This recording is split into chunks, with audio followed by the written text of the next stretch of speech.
are you going to do? Hey guys, welcome back to the Wake Up America show. I'm Austin Peterson. Sometimes the internet just doesn't like us. Not a lot we can do about that one, but we just do our best and hope that things get worked out. Nice to see you. Thanks for sticking around with us. Quest Fanning, Caleb Vanderfelts, and our other friends who are joining us on the Cantina crew. Of course, the Rumble crew, everything was working just fine for them. They managed to stick around and didn't have any technical issues. YouTube, though, just likes to cut off the stream sometimes whenever there's a little bit of problems, so... yeah, Barney Styles. It does happen sometimes, but this one I think is my fault. Anyways, all right, let's get to the news before we go. The Super Mario Brothers movie had the biggest opening weekend of 2023. I'm a big fan of Mario Brothers, big Nintendo fan myself. One of the reasons why I was so interested in traveling to Japan. $204 million domestically over the first 5 days, and then it added $173 million internationally. That pushed its 5-day tally to $377 million, the biggest opening weekend ever for an animated title globally. And biggest domestic opening weekend of the year. It overtook Ant-Man and the Wasp: Quantumania. I didn't see that movie. The reason why I think this is an interesting news story is not just because of the nerd factor in Nintendo and video games, but honestly because I think it shows that people are really ready to go back to the movie theaters. And that was a big question during the pandemic was, would people ever really return to the big screens? And the Super Mario Brothers movie has proved that it absolutely is time for people to go back and enjoy movies on the big screen. Mario earned its record-breaking numbers despite it being a child-friendly film. Many of its tickets were sold at prices below the adult average. In fact, they made all that money and sold a lot of these tickets for less. Shows, I think, that the film is definitely popular. But who knows if it's actually any good. I think Rotten Tomatoes, like the experts that they have, like rated it poorly, but the critics always rate anything that's good poorly and anything that's bad as amazing. But yeah, Chris Pratt and Luigi is Mario is Chris Pratt and Luigi is done by Charlie Day, and apparently it has multi-generational appeal. At least this is what I'm reading in the Wall Street Journal. Most animated movies see ticket sales dwindle after 7 p.m. after families head home, but for this movie, 26% of ticket sales came after 7 p.m. That's really a fantastic result. They did such a good job that everybody enjoyed the movie, which is really what you want to see. So I definitely want to check it out. What do you guys think? Are you going to go see the Super Mario Brothers movie?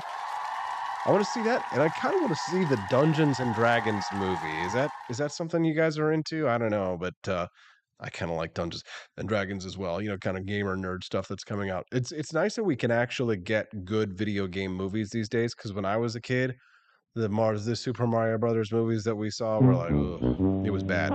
Although I did like the Super Mario Brothers Super Show, which was like a show that started in the mornings. Do you guys remember the Super Mario Brothers Super Show? And it was like a live action TV show with like one of these wrestler guys, but I enjoyed it. I don't know about you.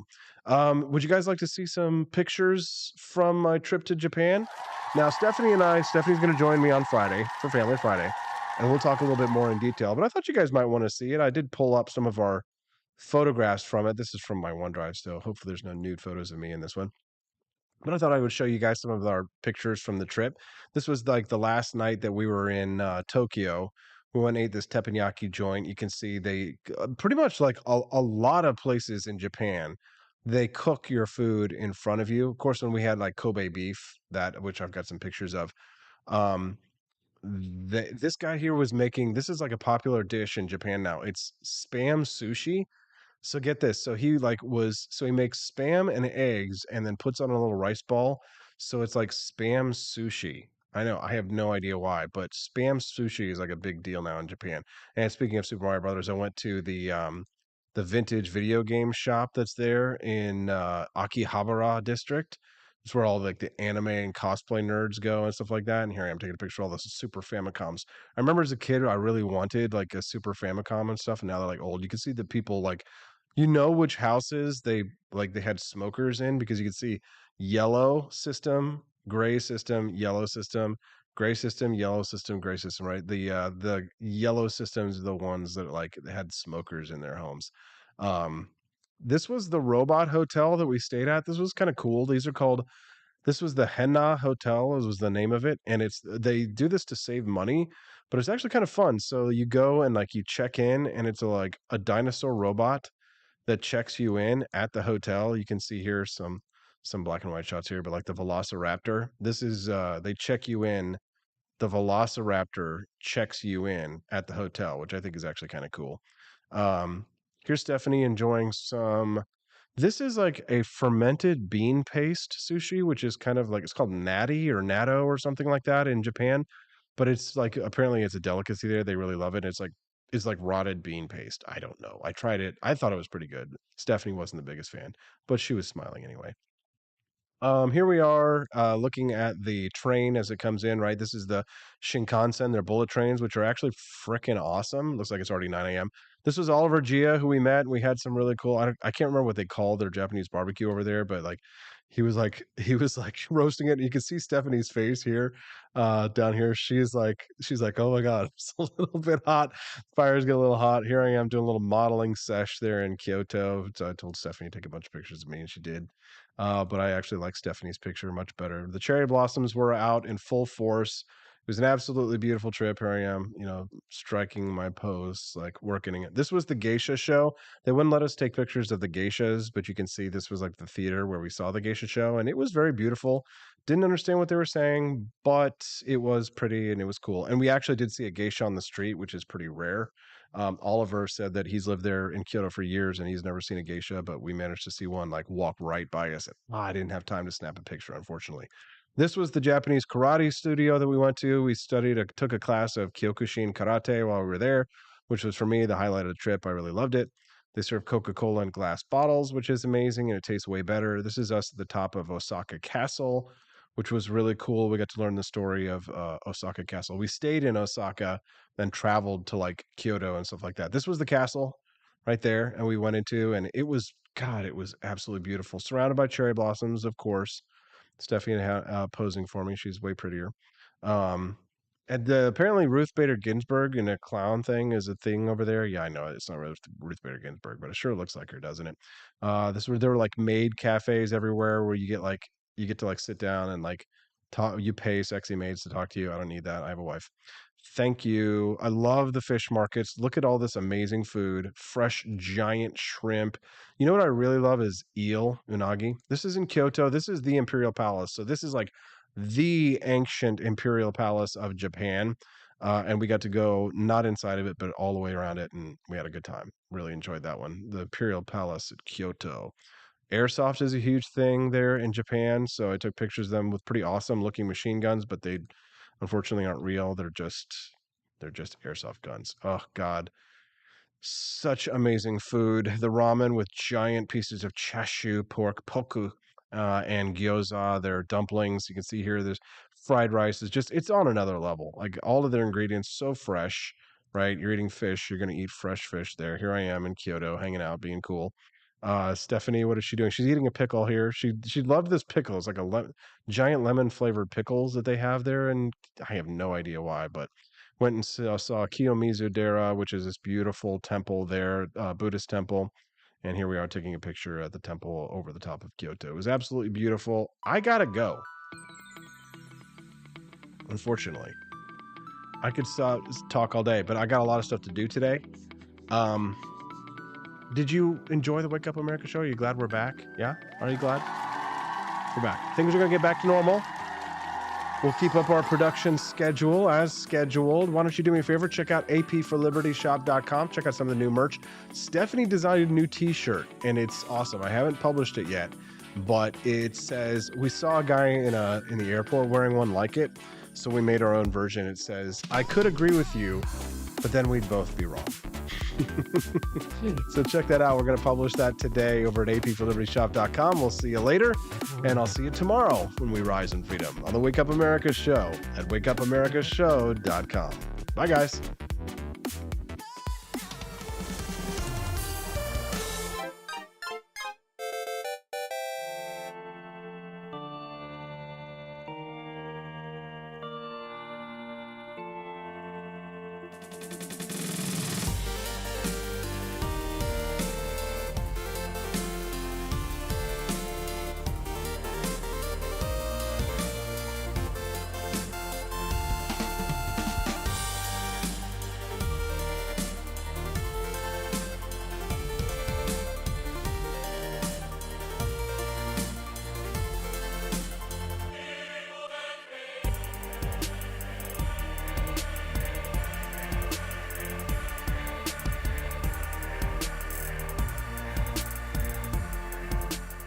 I like shooting things, but whenever I can't shoot something, I like to cut things. My life isn't all about shooting and stabbing and cutting, though. Sometimes I have to do actual work, but when I work, I still like to have fun. And there's nothing less fun than trying to cut with a crappy knife. Thankfully, from the ancient sect of Christian knights, who also loved cutting and stabbing, comes a new implement that has received my personal blessing, the Templar knife.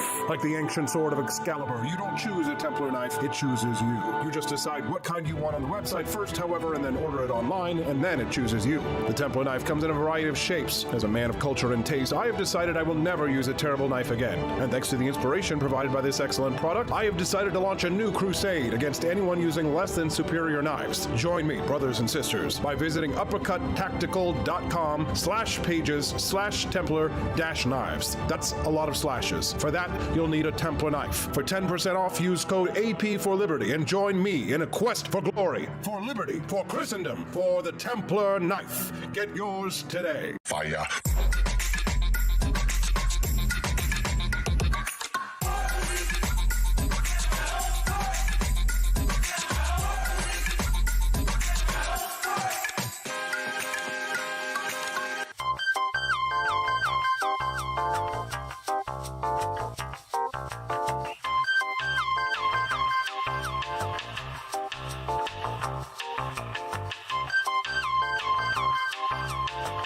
Hello, this is Barack Obama, and let me tell you why Austin Petersen stinks, and you should never pay attention to anything that he has to say.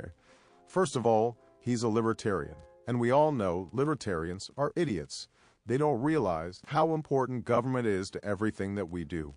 I recently became aware that Austin has opened up a libertarian shop at apeforlibertyshop.com. Now, I'm asking you as a personal favor to me that you never ever visit apeforlibertyshop.com.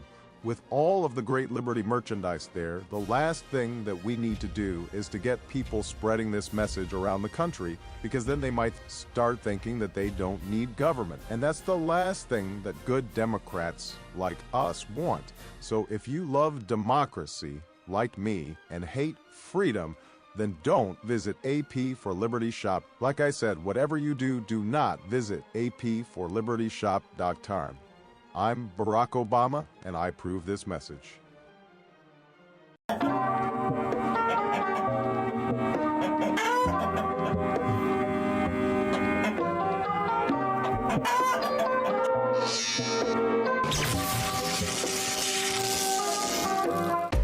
Want an engaging website to boost your business? You're just a click away from 5-star Fiverr talent. Hundreds of freelancer skills like web design. Head to Fiverr.com today and get something started.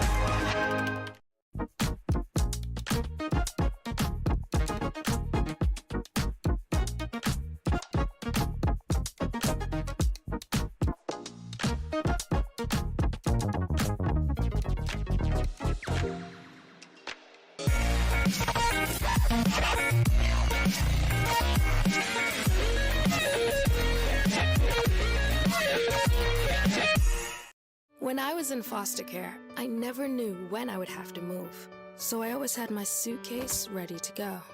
Then one day, I was adopted. My new parents opened their hearts and home to me. My parents cook my favorite breakfast for me every morning. My parents take me on trips I never thought I would go on. They gave me a home and an even better reason to use that suitcase. My parents aren't perfect, but they're perfect for me.